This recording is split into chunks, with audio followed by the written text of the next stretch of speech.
जायचं म्हणजे राजकारण आपण करायला आपल्याकडे भरपूर जागा आहेत,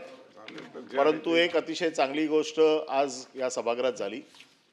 की दत्ताजींच्या या चर्चेच्या निमित्ताने मुंबईची एक ओळख म्हणून दत्ताजींकडे बघितलं जायचं। कामगार नेते,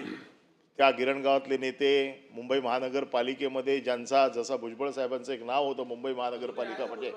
तसंच दत्ताजींचं होतं। तर आशिष वगैरे म्हणजे ही सगळी ज्यांनी मुंबईच्यासाठी योगदान दिलेलं आहे। मी खास सांस्कृतिक मंत्री आशिष शेलार यांचं, कारण त्यांनी मुंबई महानगरपालिकेत काम केलंय, त्यांना मुंबई महानगरपालिका चांगली माहिती आहे आणि ज्यांनी मुंबई महानगरपालिकेवरती ठसा उमटवला अशा दत्ताजींच्या चांगल्या ह्या वास्तूसाठी त्यांनी सरकारतर्फे 1 कोटी जाहीर केले, त्याबद्दल मी त्यांचं मनपूर्वक अभिनंदन करतो। त्याचबरोबर उदय सामंत यांनी देखील, आता रत्नागिरीचेच ते होते त्याच्यामुळे दोघांची गावं साधारण तिथेच आहेत, आपण सगळे कोकणातले लोक आहोत,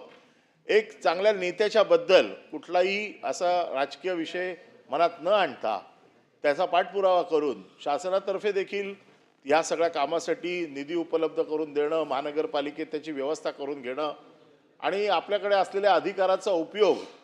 हा चांगल्या कामासाठी केला, त्याबद्दल नगरविकास खात्याचं पण मी खास मनपूर्वक आभार मानतो की दत्ताजींसारखे ज्यांनी मुंबईवरती फार प्रेम केलं अशा लोकांची जी काही स्थळं आहेत ही अतिशय दर्जेदार झाली पाहिजेत